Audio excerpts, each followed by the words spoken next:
Hey everyone, welcome to this video. I'll be explaining the different types of tuning and customizations you can do on cars in Forza Horizon 5 so that you can get the optimal performance out of any vehicle that you prefer. We'll also be looking at customizations and upgrades, such as upgrading your engine from a 4 cylinder to probably a V6 or a V10 and how it affects the weight of the car. We'll also be looking at some finer details such as gearing ratios, your suspension tuning, and many other things. So let's get started. As an example, today we'll be using the Corvette. In this video clip, you can see the map of the car. Right now, untuned, it's about 495 horsepower at peak RPM. It's about 6,500 to 6,000 you can, and the torque, it's about 625 newton meters of torque. Since it's not tuned, I'm not sure if it has a supercharger or turbocharger in it, but it does have a inbuilt turbo which kicks in around 2500 rpm.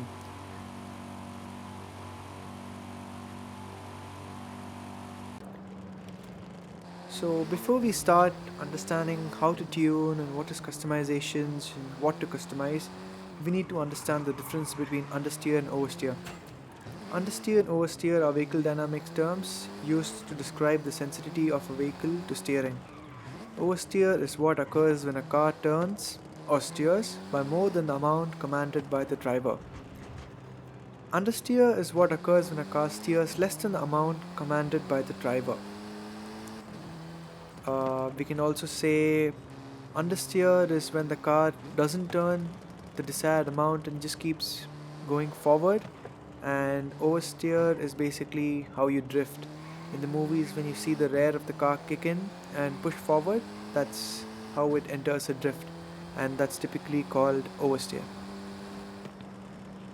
An all-wheel drive or a front-wheel drive car will be more prone to an understeer, and a rear-wheel drive car is more prone to an oversteer, which is why you would typically see an rear-wheel drive car pushing its back ahead a lot more, and a front-wheel drive car typically not being able to turn as much as compared to a rear-wheel drive.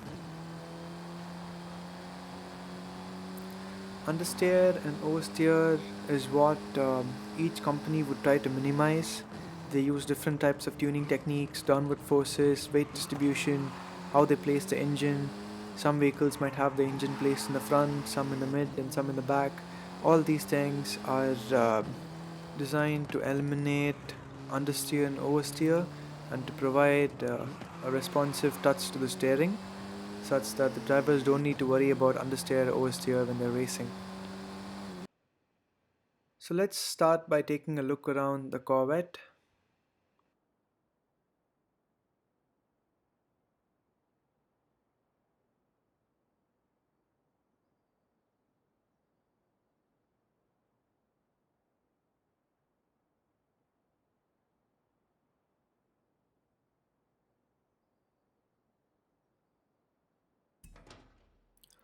Once we open the bonnet, we can now have a look that the storage compartment is in the front and the engine is placed in the rear. To be very honest, the engine is kind of placed in the mid in the Corvette, but it's still considered a rear engine.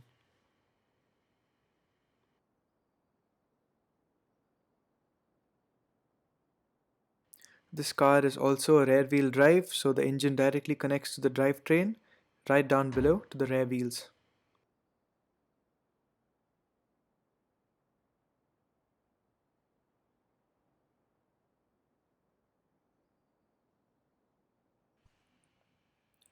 So let's start by having a look at what all customization options are available to us in this car.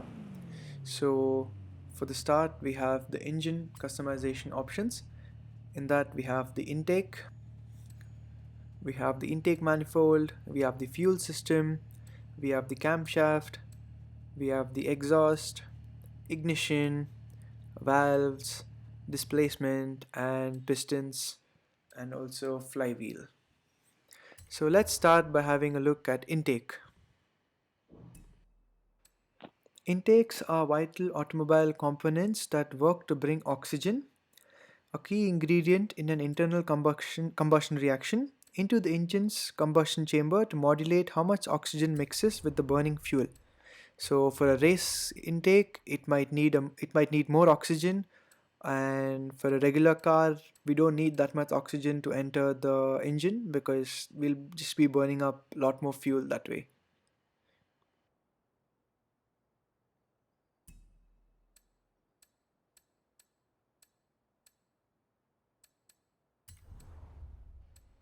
So then we have the fuel system. Fuel system is basically the fuel tank, pump, filter, injection, or the carburetor. It is responsible for delivering the fuel to the engine as needed. And now we have the ignition. Ignition is basically the system that generates a spark to ignite a fuel air mixture in the spark ignition.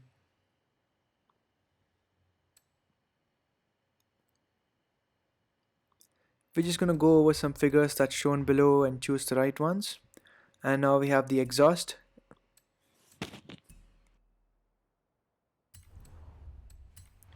And now we come into camshaft. So a camshaft is an device that controls both the input and the expulsion of exhaust fuels or fumes. It consists of a lot of cams, the pins. Now we have a look at valves. Valves are basically the mechanical components that is used in an internal combustion engine to allow or restrict the flow of fluid or gas to or from the internal combustion chambers. Now we have the displacement, also known as combustion capacity by most of you. The more the combustion capacity, the more the fuel intake is. Pistons are also called as gas compressors. They're basically hydraulic cylinders that compress air. And then we come to the flywheel. Flywheel is basically located on the end of the crankshaft. It is basically this heavy wheel that is used to smoothen out the delivery of power from the motor to the machine.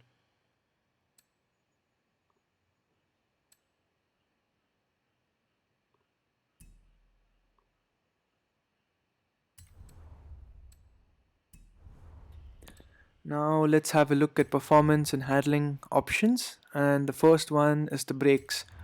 In brakes, you have different types of brakes. Of course, there's the disc brakes, drum brakes, and there's a lot more. Here, it's just simplified with sports and race brakes. So we're just going to go for the race brake so that it unlocks the tuning options. And same with springs and dampeners. Springs and dampeners, also known as suspensions, and its parts that's used just above the wheel to soften or stiffen the ride quality. And then we have the anti-roll bars. Anti-roll bars is basically used to reduce the body roll while the vehicle is going fast, cornering, or has a bad road. And then we just have anti-roll cages, which I'm not going to put because it obstructs my view while driving. And then we're going to put some weight reduction. Weight reduction can be done in different ways: carbon fiber, removing leather seats and putting a racing Alcantara seats, reducing the wheel weight. And now we go into the drivetrain option. So first we have the clutch. Clutch is responsible for disconnecting your engine from the transmission so that when you're shifting, the engine doesn't get locked up.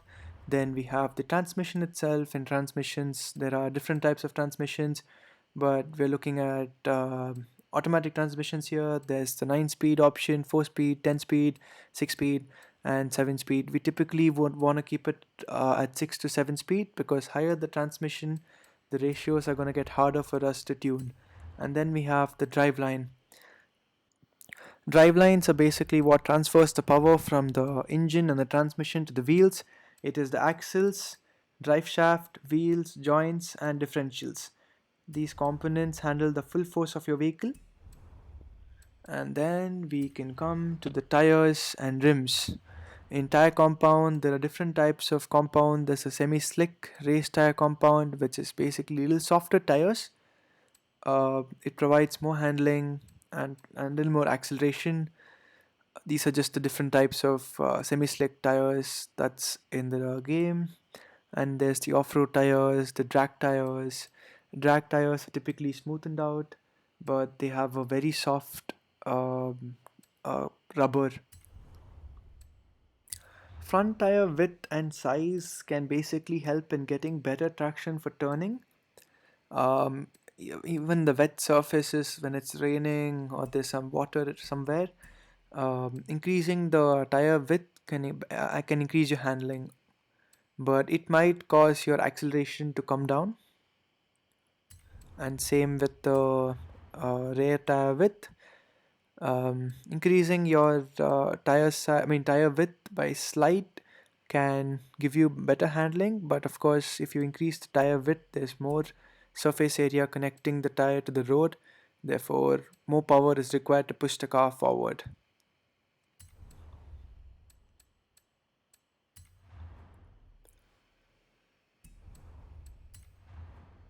Then we have the front rim size. We can adjust the front rim size slightly, but it might cause the acceleration and everything to drop. I think right now it's at 19 inches, which is fine for me.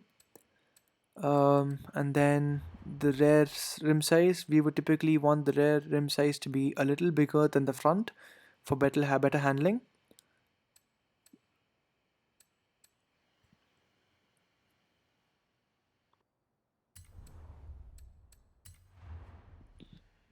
Now we have the front track width. This is basically pushing the tires outwards or inwards.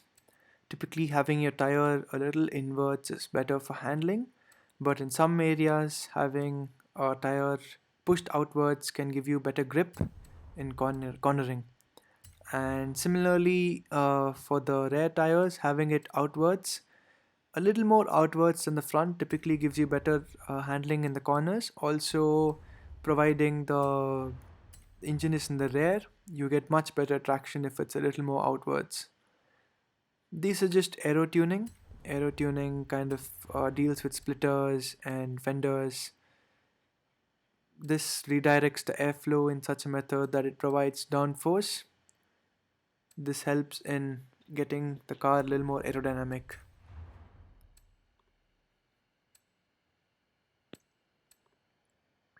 The wing also helps a lot in providing downforce, especially because this is a rear wheel drive car. You would typically want a big wing to push the weight down a lot more so that it stays stable on the corners. But we would need to manage that quite well with tuning. We also need to make sure that the front is getting downforce so that we don't have understeer happening. And then now we have engine swapping. You would typically want a bigger engine, but a bigger engine also comes at a cost of weight. So finding an ideal balance between weight and a bigger displacement or a bigger uh, engine is ideal. I'm gonna go ahead and choose a V8 or 7.2 liter V8. I would typically choose a V12 if it was just for drag, but a V12 is very heavy and I can't afford to have a very heavy rear end. It's just gonna push my car out and cause oversteering.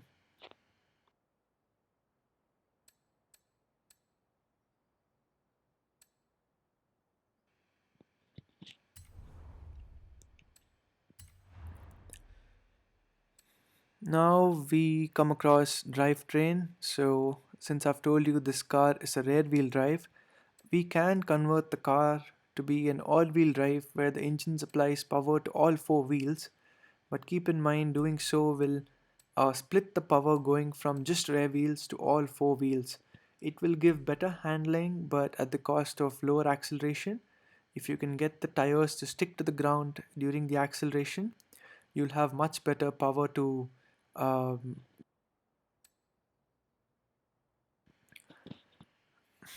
and now we will go ahead and go to the turbos and the superchargers. As you can see, when we go to the turbocharger, the graph dips. The power is not as much as the supercharger in the initial RPMs. So I will go ahead and choose a supercharger, but also do keep in mind the supercharger is lot heavier than a turbocharger and bigger.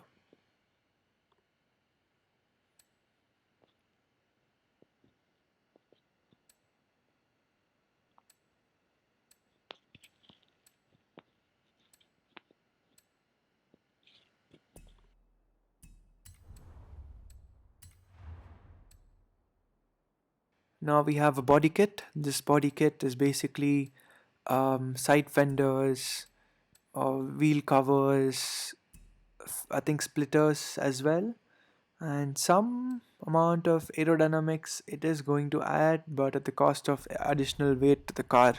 So I'm just going to refrain from adding it on. Here we can have a look at the difference of the power. From about 495 we've gone past 1000 horsepower, and also we've reduced the weight. So once we head into the tuning options, the first thing that pops up is the tire pressure. Although I feel adjusting the tire pressure at the end works out the best for me, I would typically start from the differentials. To sum up the differentials in lame language, having both the acceleration and the deceleration at 0% will basically send the most power to the path of least resistance, and having both at 100% will send the power to the path of highest resistance. So for an example, say our car is stuck and one wheel is touching, I mean three wheels are touching the ground and one wheel is basically in the air. Having both at 0% will send all the power to the wheel which is not touching the ground, because that has the least resistance, and vice versa for both at 100%. It will send all of the power to the three wheels which is touching the ground, because all these three wheels have the highest resistance, or whichever wheel has the highest resistance it will send all the power to it, and the wheel which is floating in the air will not receive any power, basically helping the car to climb over the obstacle that the car is stuck in. Also do keep in mind that you can't lock a single tire by having the differential at either the highest or the lowest, because when you're cornering you would typically have the outside tire have a larger turning radius, which means faster rotation, and the inside tire having a smaller rotation, basically smaller turning radius. I would typically want my differential for the acceleration to be higher and for the deceleration to be lower, because the differential is not very important while decelerating or braking. You can go as low as 0% for differential for braking, and typical range for acceleration would be about 50% to 80%, sometimes even up to 90%. Also keep in mind that the all-wheel drive car will have diffs for all the wheels. It'll have front diffs and rear diff, and a rear wheel drive car will have diff for only for back, and the front wheel drive car will of course have the differential only for the front tires. All-wheel drive cars will also have center diffs, so basically balancing out how much diffs or how much differential the locks go to the front wheels compared to the back, how much power is going to the rear and how much power is going to the front. If you have the center diffs completely pulled to the rear, you'll have more of a rear wheel drive car feel, and vice versa for the front.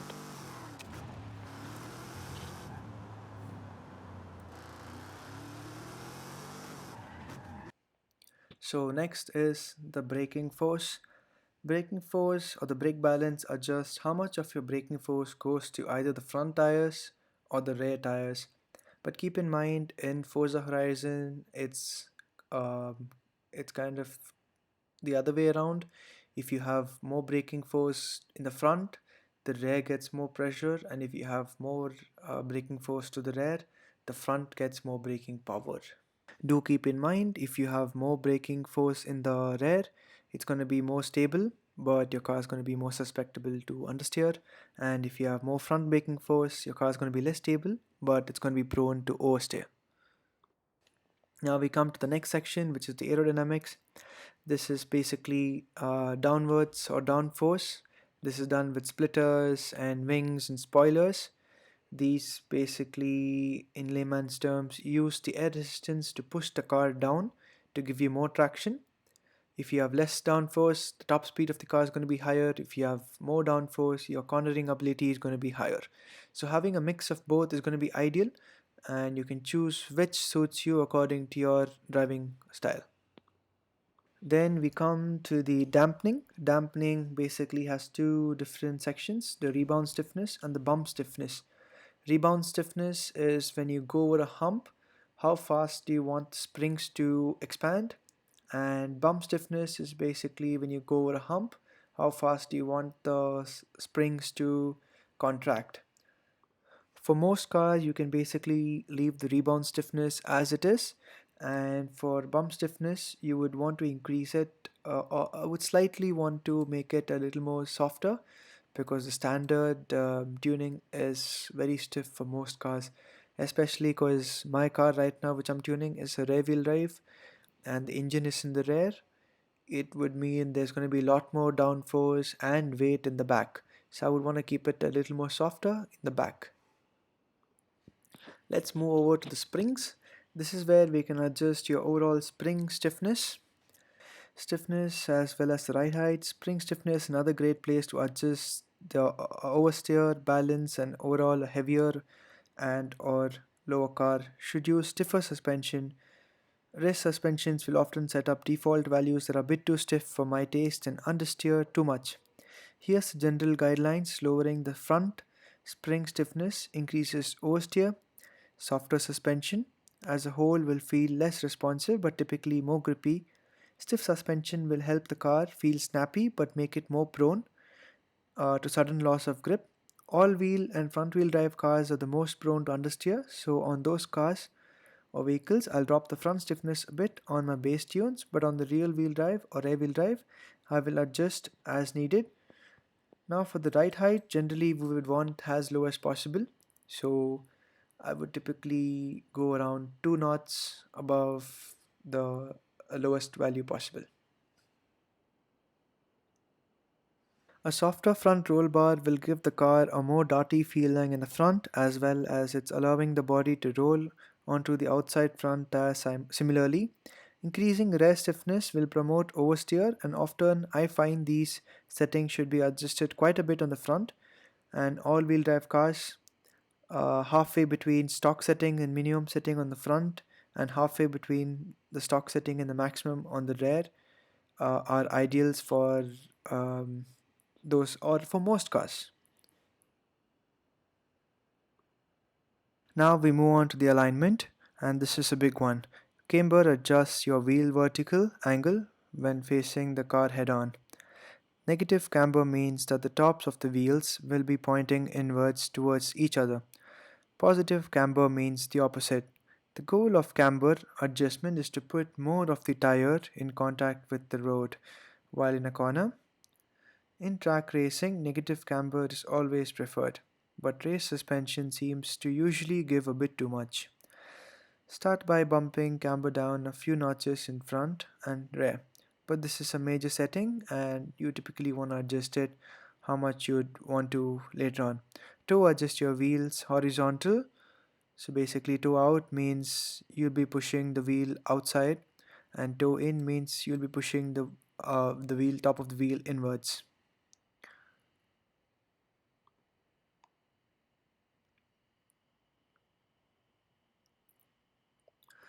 Toe out can make your car feel less stable, and toe in can sometimes increase the tire temperature, causing less braking traction or sometimes tire wearing out really fast.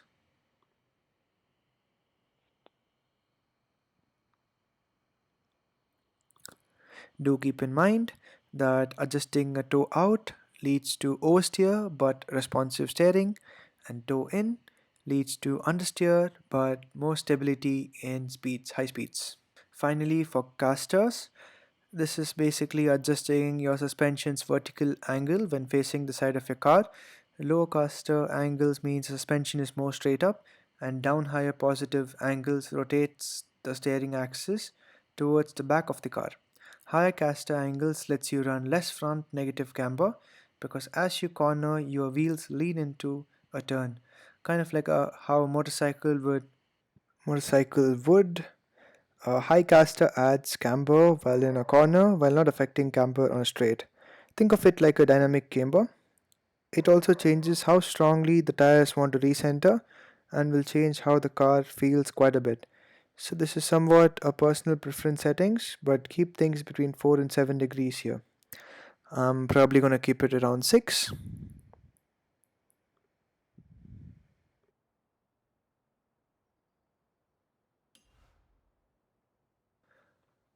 Alright, now for the gearing. This adjusts the gear ratios of your transmissions. Final drive essentially adjusts everything at once, and then moving down, you can adjust each gear individually. If you've added a decent bit of power to your car, chances are good that your gearing is going to be too short. Take a look at the graph at the bottom right. Each line represents each gear. So the first line goes up to about 100, and the second line and third line and so on.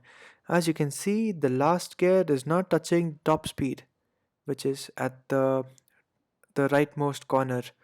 To get the or a small hack to make your car reach the top speed is to decrease your final drive ever so slightly so that the speed reaches the top speed.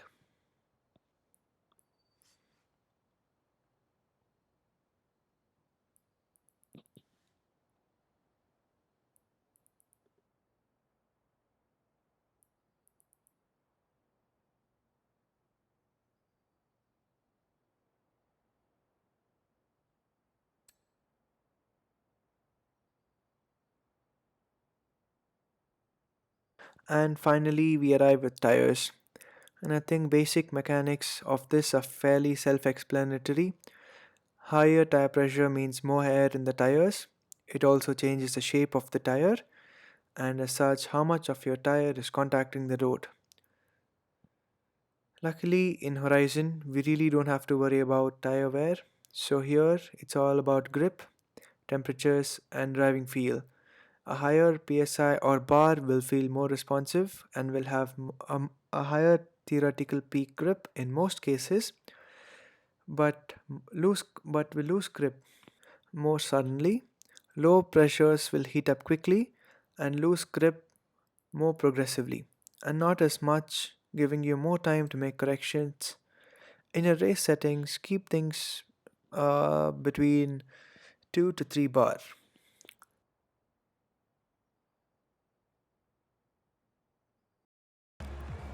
Okay, once you've followed all that, let's go into the um drive mode and check out how the car performs.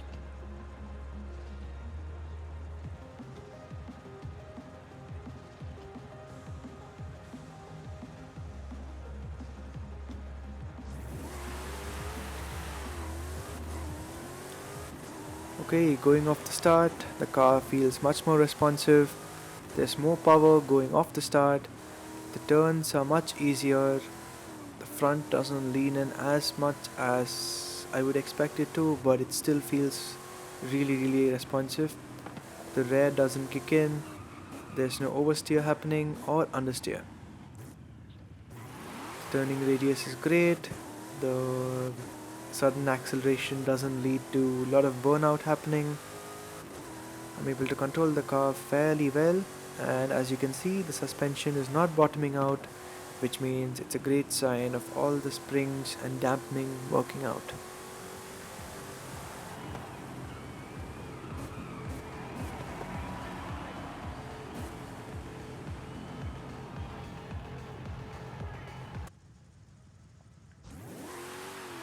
Okay, now let's try and get a pretty high speed. Let's try to see how much horsepower is getting generated and the torque, of course. Currently in the fifth gear, about 6,000 to 7. Oh, it's the car is reaching 7,000 RPM comfortably, and we are getting about 1060 to 1070 horsepower at the high RPM ranges. The car feels very responsive. I think I could reduce the negative camber a little bit more on the rear, but it's still great for what basic tuning we've done.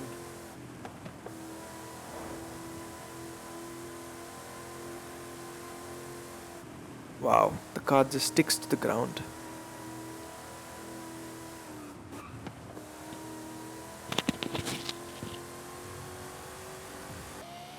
Thank you for watching this video. I hope you've learned something new and you've gained some knowledge about how the tuning works, how to customize your car based on your driving preference. Play around with tuning to choose optimal tuning settings to suit your driving style. Do keep in mind, guys, that everyone's driving style is different. Some drive aggressive, some drive careful. All the best.